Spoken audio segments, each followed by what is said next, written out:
Assalamualaikum warahmatullahi wabarakatuh.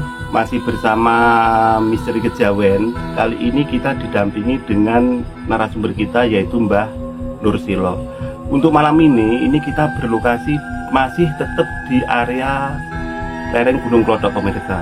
Nah, apa yang mau kita bahas malam ini nanti para pemirsa bisa dengarkan langsung dari Mbah Silo. Tetapi perlu diketahui teman-teman, misteri yang akan diungkap oleh Mbah Nursilo itu begitu menarik, sehingga teman-teman harus tetap tonton dan ikuti. Karena apa? Beliau menyampaikan hal-hal yang sangat-sangat belum diketahui oleh banyak orang.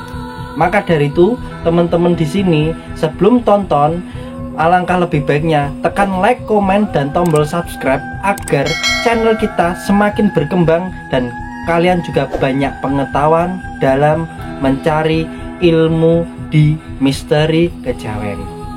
Dan jangan lupa kalau bisa videonya jangan di skip, ditonton sampai habis, pemirsa, seperti itu. Nah, terima kasih, tonton, tetap ikuti di Misteri Kejawen.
Assalamualaikum warahmatullahi wabarakatuh.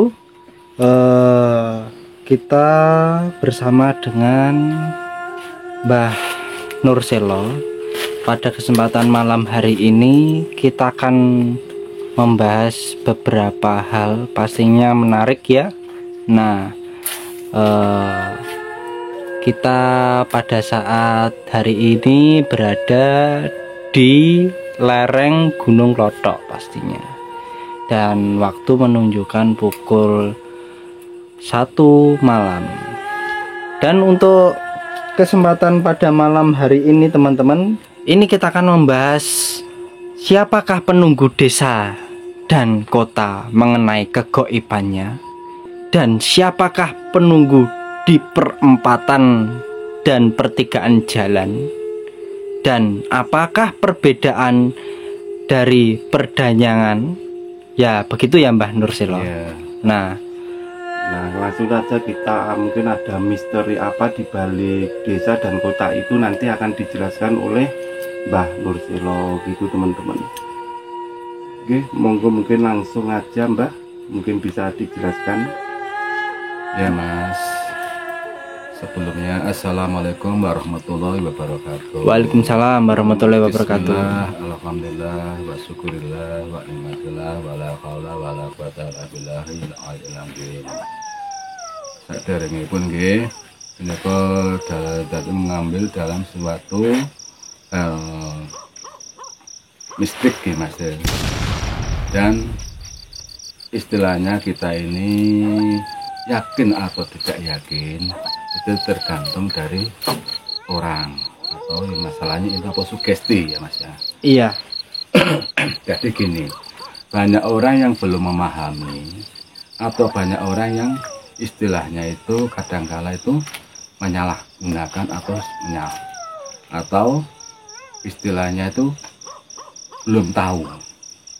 Jadi gini ya, saya ungkap dulu ya Mas, masalah apa itu siapakah yang dipasrai di desa atau di kota. Gini Mas, saya terangkan dulu dalam permasalahan danyang dan pedanyangan ya Mas ya. Jadi Oh, ini kalau benten Mbah nggih. lain Mas. Oh, nggih. Gini Mas ya. Jadi kalau namanya danyang, kalau umumnya di desa itu katanya siapa kan gitu. Sebenarnya kalau namanya danyang itu satu kampung atau satu desa itu yang namanya yaitu orang yang dulu itu yang babat desa atau kampung namanya danyang. Danyang. Nah, itu manusia bukan siapa-siapa. Jadi kalau di sekarang ini kalau yang dikatakan zaman dahulu dulu yaitu namanya punden. Ya namanya punden itu yang membaba desa atau kampung Mas. Itu namanya danyang. Kadang-kadang ada danyang yang perempuan, ada yang danyang laki-laki itu Mas. Dan kalau pedanyangan itu adalah menguasai. Misalnya suatu contoh Mas ya. Itu satu kecamatan atau satu kabupaten atau kota gitu loh Mas. Niku pedanyangan niku. Jadi gini Mas ya. Kalau yang namanya pedanyang nih Mas ya, itu ada dua. Danyang itu yang dikatakan kalau desa Mas ya. Ada yang istilahnya punden atau lainnya gitu. Tapi itu sebenarnya ada yang menguasai. Satu itu istilahnya kalau yang namanya danyang itu dibahasakan bila dia itu menguasai satu desa gitu Mas. Jadi yang namanya itu jasatun. Apa jasatun? Jasatun itu yang menguasai istilahnya Satu kampung atau satu desa lah. satu desa Mas itu satu desa itu yang namanya desa itu Mas, namanya jasatun itu. Makanya kadang-kala orang itu mengungkap dalam permasalahan orang kalau tidak tahu itu seandainya ada yang satu contohnya dulu itu mengungkap dalam permasalahan apa seperti anak sawanan atau kesurupan itu kalau kita tahu sesungguhnya insya Allah itu gampang. Masalahnya apa di desa itu ada yang menguasai yang namanya jasatun. Masalah jasad itu barang yang tidak ketahuan, jadi yang memang dikaro Allah itu diperintahkan untuk menguasai desa. Lain dengan istilahnya punden itu sebenarnya yang dulunya orang yang membabat atau yang mendirikan desa gitu Mas. Jadi punden itu di bawahnya yang namanya jasatun itu memang itu ditugaskan oleh Allah kemungkinan besar sampai dunia, bukan di Indonesia, hanya di Indonesia gitu loh Mas, Tapi seluruh dunia. Nah ini mohon maaf Mbah Inu, mengenai danyang dan pedanyangan itu tadi apa bisa membuat orang kesurupan, maksudnya memasuki gitu? Ya kalau yang namanya danyang atau pedanyangan tidak bisa Mas, kan istilahnya bawahannya toh Mas. Makanya untuk istilahnya untuk mengobati orang yang kesurupan atau yang kena sawan, dan kalau kita tahu yang menguasai insya Allah itu mudah gitu loh Mas. Oh jadi harus mengetahui yang menguasai di desa iya. itu ya seperti jasatun gitu loh Mas. Apa Ya. harus disebut namanya gitu? Ya istilahnya kalau kita tahu insya Allah Mas ya harus toh Mas. Kita itu minta bantuan lantaran dari yang ini seandainya sakit atau kesurupan, mohon maaf jasatun saya anak buahmu itu mengganggu kepada manusia, tolong suruh keluar dari badannya. Kalau itu benar-benar orang yang kesurupan loh Mas ya. Oh, yang bukan gay-gay loh Mas ya. Iya. Lain loh itu ya. Nah, gitu. Soalnya ini banyak yang gay-gay kadang. Nah, gitu. Nah, jadi itu berbeda. Kalau yang di kota itu namanya jasabun. Oh, jasatun Ya Mas. Jadi lain. Nah, kalau di kota itu menguasai istilahnya satu kabupaten atau satu kota gitu loh Mas. Tuh. Nah, untuk jasatun dan jasabun Ya. itu tadi apa apa ada kelaminnya gitu Mbah, ada perempuan atau laki-laki gitu? Jadi kalau sekarang mohon maaf Mas, kalau yang nyaman jasatun itu perempuan mayoritasnya, makanya kadang-kala itu di sana itu danyangnya perempuan, danyangnya laki, mayoritas kan perempuan gitu loh Mas. Sebenarnya kalau dihubung-hubungkan kalau dengan istilahnya apa itu dari masalah itu ya itu tadi yang namanya jasatun itu perempuan. Kalau yang namanya jasabun itu adalah laki-laki. Makanya orang ya seandainya Mas ada sesuatu, kalau apalagi ada seorang yang dia itu depresi atau istilah orang apa itu cara orang yang kalut itu, kalau dia itu masuk ke pasar umpamanya Mas, itu akhirnya menjadi seperti orang gila atau sulit diobati. Masalah apa? Sudah dikuasai oleh jasabun. Di situ perbedaannya itu. Jadi kita harus mengetahui lah. Itu nanti juga merapat dengan arti dengan merapat itu gini. Siapa yang menguasai seperti sepertigaan perempatan jalan. Nah, itu menarik Mbah. Ya, itu perempatan dan pertigaan jalan itu namanya itu sama Mas. Yang menguasai adalah Jogopati. Jogopati. Makanya itu sulit istilahnya apa ya Mas ya. Kalau ada orang kadang-kala ada tabrakan sampai kecelakaan itu ada hubungannya dengan Jogopati itu tadi? Iya, mayoritasnya Mas. Mayoritasnya itu pasti. Makanya kadang-kala kita kalau kita tahu kita ini sebagaimana orang ya Mas ya. Iya. Dia itu juga ada yang kita keluar dari perempatan jalan bilang Jogopati aku mau lewat. Jangan mengganggu gitu loh Mas. Insya Allah itu nanti lantaran dari dia itu kita akan selamat gitu loh Mas. Jadi kalau mau berpergian kemana saja ya Mbak ya itu ya, terutama semua. Sebelum Jogopati saya mau berpergian, jangan mengganggu saya dan anak istri saya dan anak turun saya atau gimana lah terserah itu. Jadi kita ini semua itu dari Allah, kehendak Allah, tapi Allah memberi tugas kepada semua makhluk. Semua itu makhluk itu tersendiri-sendiri gitu loh. Ya. Ya itu yang kadang tidak diketahui ya, Mas, masyarakat ya. Pastinya Mbah ya. Ya Pak, itu ya makanya dari itu kita mengungkap di dalam desa, dalam kota, dalam perempatan jalan atau pertigaan jalan itu biar orang-orang itu tidak sembrono atau gimana gitu loh Mas. Terus kita hanya memberitahukan. Iya. Terus saya penasaran juga Mbah, apakah suatu misal kalau ada ya mohon maaf untuk kecelakaan di pertigaan jalan atau perempatan jalan, seandainya itu kalau ada meninggalnya seseorang, apakah itu menjadikan arwah yang seseorang tersebut itu menjadi gentayangan atau gimana gitu Mbah? Kalau masalah itu tidak Mas. Tidak ya Mbah ya. Itu tidak ada hubungannya Mas.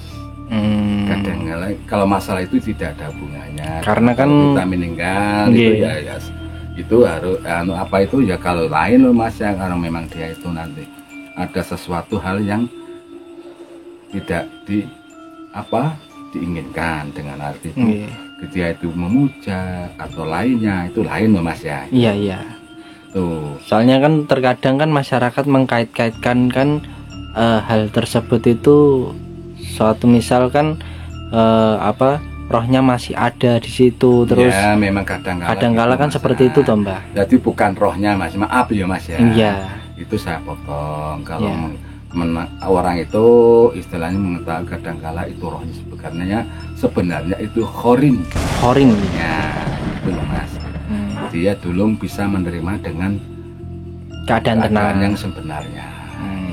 Oh mas, itu yang gentayangan itu tadi korinya. Ya mas, makanya yang namanya korin itu jadi kadang kalau dia tuh belum bisa menerima keadaan yang sesungguhnya gitu loh mas.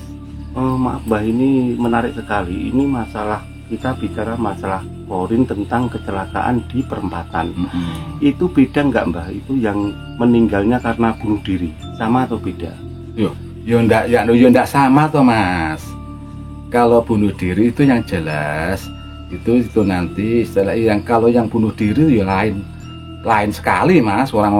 Orang yang bunuh diri pasti gentayangan semua, itu mulai dari rohnya dan dari korinnya. Oh dua-duanya dua-duanya Ya pasti itu mas.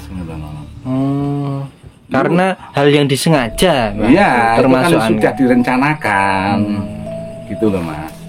Kecuali orang yang meninggal pada saat bepergian dengan udah lain itu ya, Mbak. Istilahnya ya skenaris Allah lah gitu loh mas. Kalau istilah namanya bunuh diri itu kan bukan skenaris toh mas. betul betul. Gitu loh mas. Jadi istilahnya makanya dari kadang orang-orang itu disamakan gitu loh mas. Itu lain sekali mas, sudah nggak ada hubungannya dengan antara orang bunuh diri atau orang tabrakan. Gitu loh mas. Terus itu Mbak, mengenai sawan ini kan kemarin juga ada yang tanya bagaimana cara mengobati gitu loh Mbak. Untuk sawan itu pengobatannya bagaimana? Ini mas ya, itu kemarin itu sudah saya terangkan istilahnya dari sawan ya mas ya, dari sawan dalam, sawan luar, sawan bepergian, sawan kucu itu udah lain-lain mas. Kalau seandainya anak itu istilahnya kena sawan dari mana gitu loh mas. Iya. Jadi kita harus perbedaan apa itu pengobatannya juga lain-lain. Kalau zaman dulu itu percayanya orang kena sawan itu pasti digemboi lah dengan ibunya. Nah itu mas. Sebenarnya kan tidak gitu loh mas. Seharusnya ya memang gitu bisa juga. Istilahnya itu orang Jawa itu menggemboi apa toh, kamu lahirnya dari istilah rahim dari ibu, dari kemaluan ibu, nah, gitu. Jadi dalam pengobatan ini sebenarnya lain-lain mas. Nah sawan itu kemungkinan besar masihnya itu kemungkinan besar ya, itu kepercayaan hanya anak kecil. Iya, kebanyakan Kan gitu mas. Iya. Itu yang justru yang paling rawan itu kita seperti orang dewasa apalagi orang yang berumah tangga. Nah, itu contohnya gimana mbak? Ini mas, saya contohkan. Ini saya contoh yang paling gampang ya mas. Iya. Masnya itu kerja, ya, pulang kerja. Dengan penyambutan pulang kerja kita ini pasti payah tuh mas, pasti lah. Capek. Ya itu di rumah kita ini baru di rumah kita ini belum cuci kaki, belum cuci kaki, belum minum, belum makan, itu buru-buru diomelin seorang perempuan atau istri. Gitu. Kira-kira seandainya masa itu gimana? Ya marah, emosi pastinya mbak. Itu yang paling rendah di situ gitu mas. Berarti itu juga kita kalau emosi berarti itu termasuk kena sawan. Iya mas, kita dari kepergian loh mas. Kan gitu. Itu namanya kan kepergian loh mas, kita ini istilahnya kerja kan pasti pergi. Kan gitu loh mas. Iya.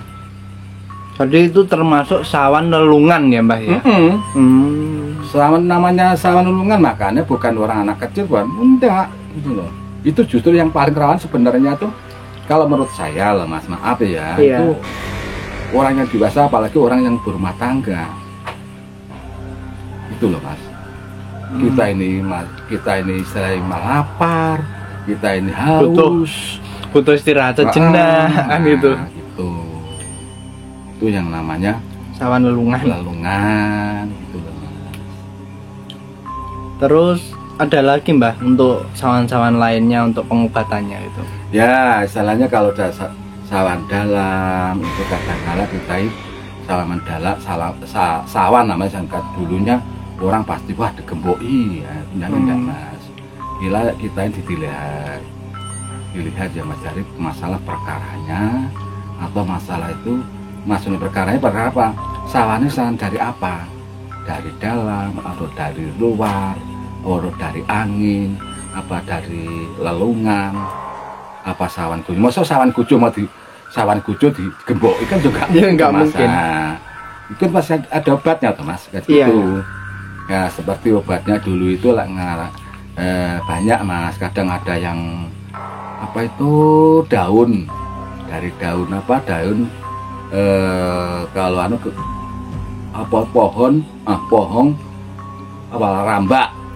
Nah, seperti udun. Nah, itu ada yang istilahnya dari sebenarnya kalau itu obatnya itu sebenarnya gampang. Nah. Apa mbak?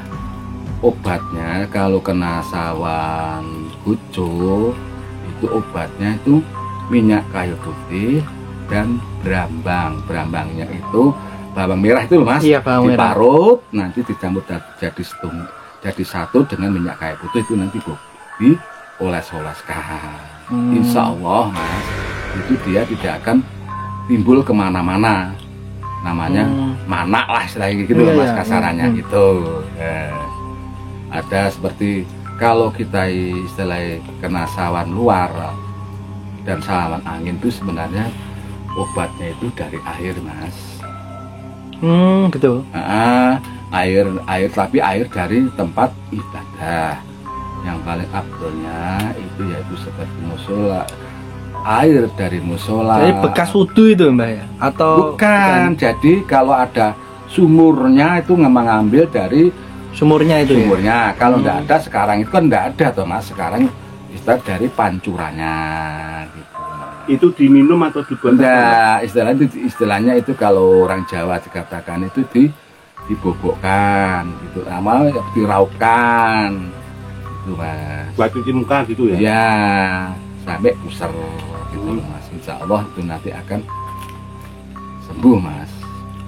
Tapi syaratnya harus apa itu 3 tempat. Seandainya musola 1 itu paling minim loh mas. Sampai masjid, lain upamanya musola istilahnya Ar-Rahman.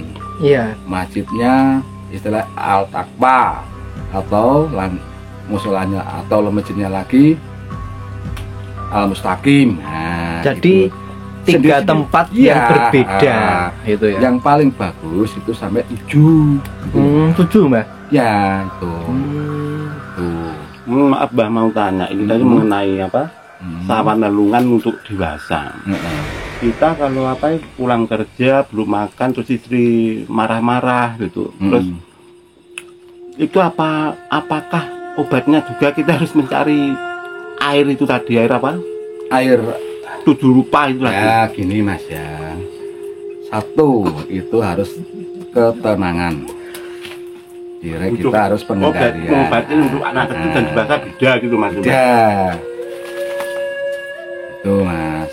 Kalau seandainya ya mas ya, kalau seandainya kita semua itu sebenarnya obat itu gampang mas. Nggih. 1 istighfar. Astagfirullahaladzim. 3 kali kalau bisa itu sampai 7 kali kita tidak bernapas. Untuk pengendalian diri namanya. Nggih. Dan kedua syahadat 3 kali kalau kita ini tidak bernapas juga istilahnya syahadatnya. Ketiga sholawat. Setelah itu sholawat 3 kali 7 kali terserah kita. Ya. Sholawat apa mbak ini? Ya sholawat Nabi. Sholawat Nabi ya mbak ya. Shollallahu ala Muhammad ya bisa. Allahumma sholli ala Muhammad wa ala ali Muhammad ya bisa diteruskan atau Allahumma sholli ala sayyidina Muhammad wa ala ali sayyidina Muhammad ya bisa. Sebanyak 3 kali. Terus lihat atau sampean terusan Allahumma sholli ala sayyidina Muhammad wa ala ali sayyidina Muhammad wa ala ali sayyidina Ibrahim wa ala ali sayyidina Ibrahim kan itu juga bisa juga. Tapi sholawat itu juga insya Allah cukup mas. Oh gitu. Dan akhir kita ini kalau bisa itu kita siap air 1 gelas. Nah, gitu Mas. Terus setelah itu dibacakan suratul Fatihah 3 kali. Insya Allah kita akan sadar atau menyadar, kembali menyadari. Itu kalau bisa diminum, kita minum dengan istri supaya tenang pikirannya, gitu loh Mas. Oh, jadi itu untuk mengantisipasi dari sawan lelungan ya Mbak ya. Ini menarik juga sih ini. Karena kenapa? Pada dasarnya kan setiap manusia kan tak luput dari berpergian ya Mbak ya. Iya, namanya kerja kita ini mencari nafkah Mas ya. Jadi buat teman-teman di sini kalau lagi para suami khususnya kalau lagi kerja terus istrinya ngomel-ngomel, yang pertama yang dilakukan harus istighfar. Istighfar paling utama. Istighfar, membaca syahadat, sholawat sama Al-Fatihah. Suratul Al-Fatihah. Dan jangan lupa sebelum membaca itu ditenangkan dulu dirinya biar syukur ada airnya Mas. Nah, itu menarik sekali pembahasan untuk malam hari ini. Nah, mungkin udah cukup Mbah untuk penyampaiannya. Insya Allah cukup Mas. Ya cukup ya Mbah ya. Nah, barangkali untuk teman-teman yang mau bertanya silahkan tulis di komen di kolom komentar bawah. Nanti apa yang kalian sampaikan nanti kita akan sampaikan kepada Mbah Nurselo agar kalian juga paham apa sih yang kalian penasaran dari pengalaman Mbah Nurselo mengenai kegoibannya. Nah, mengenai pengalaman dari bertemu dengan bangsa-bangsa goib dan misteri-misteri apa yang beliau pernah jumpai.